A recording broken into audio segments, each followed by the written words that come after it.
Dear students, a very warm welcome to all of you in my today's lecture of sales management. In today's lecture, we will discuss upon the fourth type of sales organization structure, and this is popularly known as the committee sales organization. क्या concept होता है committee sales organisation का? तो पहले हम बात करेंगे committee की. The committee is never the sole basis for organising a sales department. It is a method of organizing a executive group for planning and policy formulation while leaving actual operations, including implementation of plans and policies to individual executives. यानी कि अगर किसी cell department को आपको properly organise करना हो तो इसका एक सोल बेसिस नहीं होता है कमेटी. ये एक प्रॉपर सॉल्यूशन नहीं है, ये केवल और केवल एक टेम्पररी सॉल्यूशन है, या हम कह सकते हैं कि एग्जीक्यूटिव ग्रुप्स को प्रॉपरली ऑर्गेनाइज करने का एक तरीका है जिसके बेसिस पर ये जो एग्जीक्यूटिव ग्रुप्स होते हैं वो अपने एक्चुअल ऑपरेशंस को लीव करते हुए प्लानिंग और पॉलिसी फॉर्मुलेशन में इन्वॉल्व हो जाते हैं. इसके साथ साथ जो प्लान्स एंड पॉलिसीज इनके द्वारा फॉर्मुलेट की जाती हैं उनको इम्प्लीमेंट भी करते हैं टू द इंडिविजुअल एग्जीक्यूटिव्स. तो एक तरीके का ये एक मेथड होता है केवल और केवल, यानी कि जो बेसिक स्ट्रक्चर है ऑर्गेनाइजेशन का, चाहे वो लाइन स्ट्रक्चर है, लाइन एंड स्टाफ है या फिर फंक्शनल है, उसको तो ऑर्गेनाइजेशन फोकस करती है. उसके साथ साथ कमिटी को अलग से डेवलप किया जाता है. इस सेल्स ऑर्गेनाइजेशन को अलग से डेवलप किया जाता है जो रूटीन बेसिस पर अपनी वर्किंग को फॉलो करते रहते हैं और डिफरेंट टाइप के प्रोग्राम्स, प्लान्स, पॉलिसीज़ को सेल्स के रेफरेंस में डेवलप करते रहते हैं. इसके लिए जितनी भी फर्म्स होती हैं ऑलमोस्ट हर एक फर्म के पास एक सेल्स ट्रेनिंग कमेटी अवेलेबल होती है. सेल्स ट्रेनिंग कमेटी के अंदर डिफरेंट पोजीशन से मेंबर्स को इंक्लूड किया जाता है from top to the lower level. हर लेवल से डिफरेंट पर्सनल्स को इसमें एज रिप्रेजेंटेटिव ऐड करके इस कमेटी को या इस सेल्स ट्रेनिंग कमेटी को डेवलप किया जाता है. इस सेल्स ट्रेनिंग कमेटी में जनरल सेल्स मैनेजर इन्वॉल्व होते हैं या फिर उनके असिस्टेंट इन्वॉल्व हो सकते हैं. सेल्स ट्रेनिंग मैनेजर इन्वॉल्व होता है और हो सकता है कि जो डिविजनल या रीजनल सेल्स मैनेजर हैं उनके रिप्रेजेंटेटिव्स भी यहाँ इसमें क्या होते हैं, एज आ मेंबर ज्वाइन करते हैं कमेटी के मेंबर के तौर पर. तो इस तरह से ये सेल्स ट्रेनिंग कमेटी फॉर्म की जाती है. अब क्या होता है कि ये जो कमेटी के मेंबर्स हैं ये पीरियोडिकल बेसिस पर मीटिंग को फिक्स करते हैं. मान लीजिए कि महीने के लास्ट में इनकी मीटिंग फिक्स रहती है, या फिर हर 2 मंथ्स के अंदर, 3 मंथ्स के अंदर, 15 डेज़ के अंदर. तो एक पर्टिकुलर टाइम पीरियड होता है और इस टाइम पीरियड में ये पर्टिकुलर पर्सनस अपनी वर्किंग को छोड़कर इस कमेटी का पार्ट बन जाते हैं और मीटिंग को ऑर्गेनाइज किया जाता है. और फिर ये क्या करते हैं, सेल्स ट्रेनिंग पॉलिसीज के रिगार्डिंग प्लान्स को फॉर्मुलेट करते हैं और इनके रिगार्डिंग इम्प्लीमेंटेशन पॉलिसीज को भी इनके द्वारा डेवलप किया जाता है. हालांकि जो इम्प्लीमेंटेशन की बात आती है तो ये सेल्स ट्रेनिंग मैनेजर की रिस्पॉन्सिबिलिटी होती है कि वो प्रॉपरली इम्प्लीमेंट करे, लेकिन किस तरह से इम्प्लीमेंट किया जाना है इसकी जो एक रूपरेखा है या जो एक गाइडलाइंस है वो इस कमेटी के द्वारा प्रॉपरली डेवलप की जाती है. इसके अलावा और भी बहुत सारी कमेटीज़ हैं जो किसी भी सेल्स ऑर्गेनाइजेशन में मिल सकती हैं आपको, जैसे कि customer relation committee, operations committee, personnel committee, new product committee, merchandising committee. ये भी और भी बहुत सारी कमेटीज हो सकती हैं जिसको सेल्स ऑर्गेनाइजेशन में किसी पर्टिकुलर वर्क या एक्टिविटी को फॉलो करने के पॉइंट ऑफ व्यू से फॉर्म किया जाता है, जिसमें डिफरेंट लेवल से पर्सन्स एज आ रिप्रेजेंटेटिव इन्वॉल्व होते हैं और पीरियडिक बेसिस पर इनकी मीटिंग होती ही रहती है. कमेटी किसी भी सेल्स डिपार्टमेंट में एक इम्पॉर्टेंट रोल को प्ले करती है, क्योंकि जब कभी भी सेल्स डिपार्टमेंट में डिफरेंट टाइप की पॉलिसीज़ को फॉलो किया जाता है या डिफरेंट टाइप के एक्शंस को फॉलो किया जाता है तो जो भी इम्पोर्टेंट प्रॉब्लम्स उनके सामने आती हैं सेल्स ऑर्गेनाइजेशन के सामने, उनको कमेटी मेंबर्स के सामने प्रेजेंट किया जाता है और फिर जो उनके वेरीड व्यू पॉइंट्स हैं उनके अगेंस्ट में इनको मेजर किया जाता है। इस तरीके से एक प्रॉपर अप्रोच क्रिएट करने के पॉइंट ऑफ व्यू से इन पॉलिसीज के रिगार्डिंग ये कमिटीज अपनी वर्किंग को फॉलो करती हैं। क्योंकि कमेटी मीटिंग्स में आइडियाज़ को जितने भी मेंबर्स होते हैं उसके उनके द्वारा इंटरचेंज किया जाता है और डाइवर्स ओपिनियंस को प्रेजेंट किया जाता है, जिससे कि दी हुई प्रॉब्लम के एग्जैक्ट और एक्यूरेट सॉल्यूशन को ऑब्टेन किया जा सके।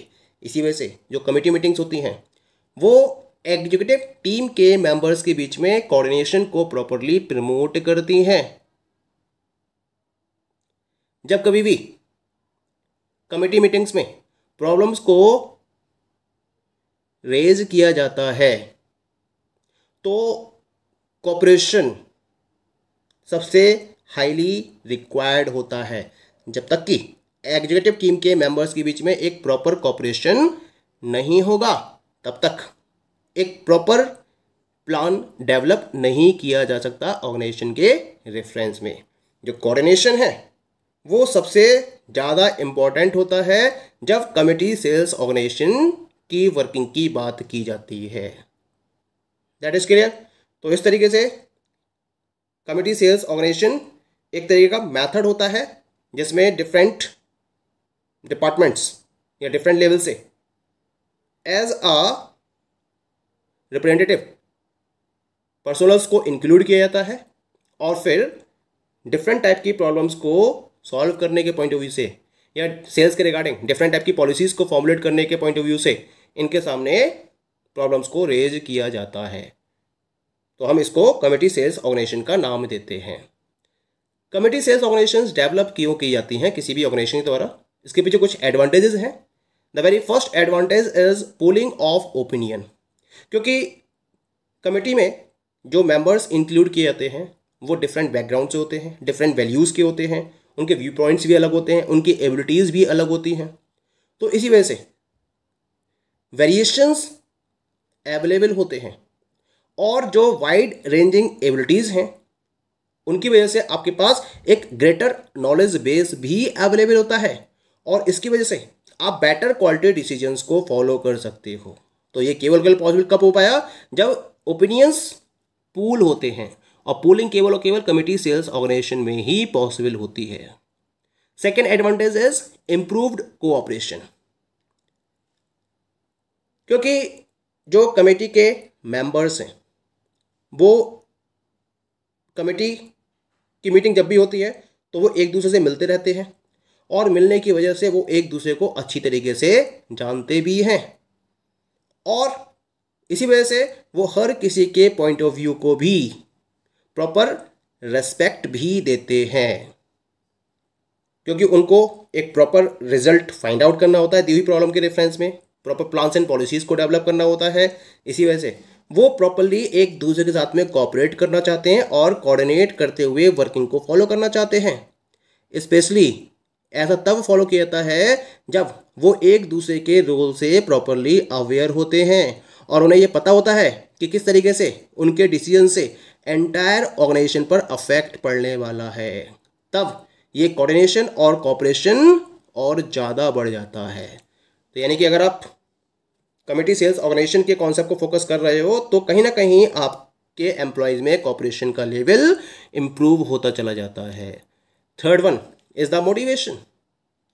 मोटिवेशन कैसे मिलता है? क्योंकि कमिटी के अंदर मैनेजर से लेकर सबऑर्डिनेट हर लेवल के पर्सनल्स को इन्वॉल्व किया जाता है। इसी वजह से जो सबऑर्डिनेट्स हैं इनको एक पर्टिकुलर डिग्री ऑफ रिकॉग्निशन और इम्पोर्टेंस फील होती है जब वो इस टाइप की मीटिंग में पार्टिसिपेट करते हैं और इसी वजह से क्या होता है, इनका जो मोटिवेशन लेवल है वो इंक्रीज होता चला जाता है क्योंकि इनकी बात सुनी जा रही है। ये एक पर्टिकुलर लेवल पर, मान लीजिए लोअर लेवल से आपने एक पर्सन को सेलेक्ट किया है तो एक तरीके से लोअर लेवल के रिप्रेजेंटेटिव के तौर पर वर्कआउट कर रहा है क्योंकि वो हायर लेवल पर्सन्स के साथ में बैठकर मीटिंग को फॉलो कर रहा है। तो कहीं ना कहीं लोअर लेवल पर्सन्स को क्या होता है, एक रिकग्निशन फील होती है क्योंकि वो अपनी बात को वहाँ कह सकते हैं और इसी वजह से उनका जो मोटिवेशन लेवल है वो भी लगातार इंक्रीज होता चला जाता है, which is beneficial for the organisation. Next advantage is representation. क्योंकि जो कमेटी मेंबर्स हैं उनके डिफरेंट इंटरेस्ट होते हैं, उनकी डिफरेंट ओपिनियंस होती हैं, और हो सकता है कि वो एक दूसरे के अपोजिट भी हो। तो इसका मतलब जब कमेटी की प्रोसेस चल रही होगी और उन्हें प्रॉब्लम्स दी जाती हैं या फिर उन्हें डेलिब्रेशंस प्रोवाइड किए जाते हैं, तो उसके रिगार्डिंग ये क्रिटिकल व्यू पॉइंट प्रोवाइड करते हैं, और इन क्रिटिकल व्यू पॉइंट के बेसिस पर डिफरेंट रिप्रेजेंटेशंस के पॉइंट पर बैलेंस्ड आउटकम को ऑब्टेन किया जा सकता है। Next one is the executive training. इसके साथ साथ जो कमिटी है वो यंग एग्जीक्यूटिव्स के लिए एक एक्सलेंट ट्रेनिंग ग्राउंड अवेलेबल कराता है। इसके साथ साथ ये जो कमिटी सेल्स ऑर्गेनाइजेशन स्ट्रक्चर है वो पर्सनल डेवलपमेंट की अपॉर्चुनिटीज भी अवेलेबल कराता है उन पर्टिकुलर इंडिविजुअल्स के लिए जो खुद के बेसिस पर ऐसा पॉसिबल नहीं कर सकते, लेकिन जब वो पार्ट होते हैं इस टाइप के कमिटी सेल्स ऑर्गेनाइजेशन का तो इनको खुद को डेवलप करने के चांसेस और ज़्यादा मिलते हैं, क्योंकि यहाँ ये प्रॉपरली प्रैक्टिकल वे में देखते हैं कि किस तरीके से प्रॉब्लम को सॉल्व किया जा रहा है। जब वो कमेटी को ज्वाइन करते हैं तो इन्हें इंटरेक्शन के वैल्यूज़ के बारे में पता चलता है, ह्यूमन रिलेशंस के बारे में पता चलता है, और ग्रुप डायनामिक्स के बारे में ये एक कंप्लीट स्टडी को फोकस करते हैं, वो भी प्रैक्टिकल ग्राउंड पर। और इसी वजह से एग्जीक्यूटिव ट्रेनिंग के पॉइंट ऑफ व्यू से ये एक बेस्ट प्लेटफॉर्म अवेलेबल कराता है। नेक्स्ट एडवांटेज क्या है इसका? कम्युनिकेशन। एक कमिटी मैनेजमेंट और वर्कर्स के एक साथ काम करने का एक एक्सलेंट फोरम होता है, क्योंकि यही कमिटी सेल्स ऑर्गेनाइजेशन है जहां पर जो मैनेजमेंट और वर्कर्स दोनों एक ही प्लेटफॉर्म पर वर्किंग को फॉलो कर रहे होते हैं, और जो उनके कॉमन इंटरेस्ट के मैटर्स हैं उन पर ये प्रॉपर कम्युनिकेट भी करते हैं और डिस्कशन भी करते हैं। इससे क्या होगा? इससे फ़ायदा दोनों को होगा, मैनेजमेंट को भी होगा और वर्कर्स को भी होगा, क्योंकि वर्कर्स उन पर्टिकुलर कॉमन इंटरेस्ट के बेसिस पर अपने पॉइंट को रखते हैं, मैनेजमेंट भी उन पॉइंट्स को समझता है, मैनेजमेंट अपने पॉइंट ऑफ व्यू को रखता है, और फिर एक प्रॉपर सॉल्यूशन सर्च किया जाता है जिससे कि दोनों का ही बेनिफिट हो सके। तो कम्युनिकेशन बहुत आसान हो जाता है और डायरेक्टली वर्कर्स अपनी बात मैनेजमेंट से कह सकते हैं, किसी भी तरीके का कोई भी इंटरफेरेंस नहीं होता है। तो ये एक बहुत बड़ा एडवांटेज है इसका, यानी कि किसी भी टाइप का कोई भी अगर ग्रीवेंस रहता है उसको भी हैंडल किया जा सकता है with the help of committee sales organisation. ठीक है। And the next one is the better chance of acceptance.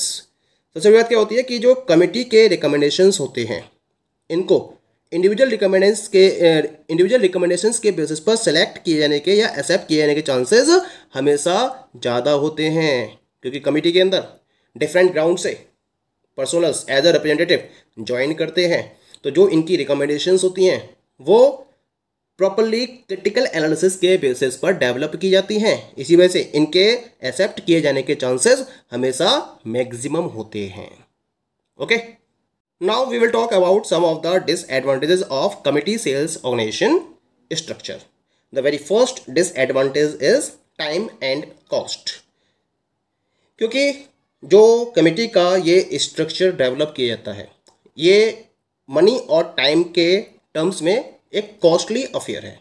पैसा खर्च करना पड़ता है, समय भी देना है आपको अलग से और पैसा भी खर्च करना पड़ता है, अमाउंट भी आपको खर्च करनी पड़ती है।